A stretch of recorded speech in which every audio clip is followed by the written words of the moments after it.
লেবাননে যখন হিজবুল্লাহ প্রধান নাসরাল্লাহ জানাজা অনুষ্ঠিত হয়, ইসরায়েল একটি ভিডিও প্রকাশ করেছে যা ইরানের কাটা গায়ে লবণ মাখানোর মতো, এবং ইসরায়েল হিজবুল্লাহকে আরও ক্ষুব্ধ করে তুলেছে।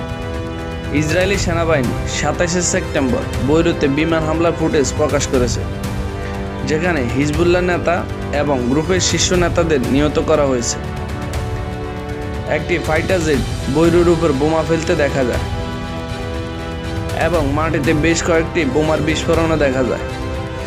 টাইমস অফ ইসরায়েল একটি প্রতিবেদনে বলা হয়েছে, হামলায় ইসরায়েলি বিমান বাহিনীর যুদ্ধবিমান বৈরুত দক্ষিণ শহরতলিতে দাহিয়ান শহরে হিজবুল্লাহর ভূগর্ভস্থ সদর দপ্তরে 82টি বোমা ফেলেছে, যার ফলে বেশ কয়েকটি ভবন ধসে পড়েছে।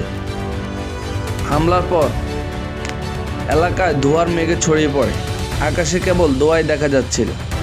রাস্তাগুলিতে ধ্বংসাবশ ভরা ছিল, প্রায় 6টি ভবনে ধ্বংস হয়ে যায়।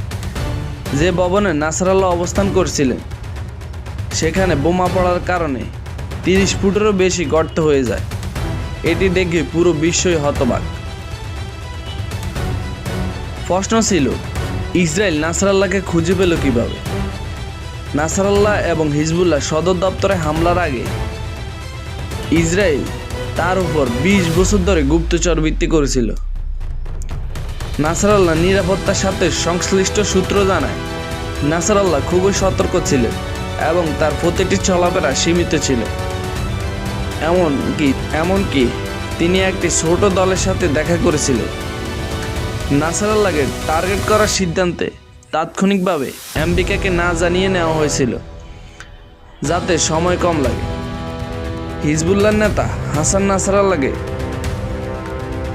তার মৃত্যুর 5 মাস পরে দাফন করা হয়।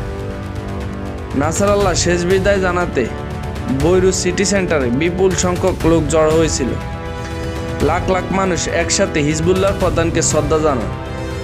এই সময়ে যুদ্ধবিরতি লঙ্ঘন করে অনুষ্ঠানের উপর ইসরায়েল যুদ্ধবিমান উড়িয়ে মানুষের মধ্যে ভীতি সৃষ্টি করার চেষ্টা করে। হিজবুল্লাহ 1980-র দশকে ইরানি বিপ্লবী গার্ড কোয়ার্টস দ্বারা প্রতিষ্ঠিত হয়েছিল। এরপর থেকে ইরান তাদের অস্ত্র এবং প্রশিক্ষণ দিয়ে আসছে। নাসরাল্লাহ 30 বছর যাবৎ হিজবুল্লাহ নেতৃত্ব দিয়ে আসছেন। তিনি হিজবুল্লাহ প্রতিষ্ঠাতাদের মধ্যে একজন।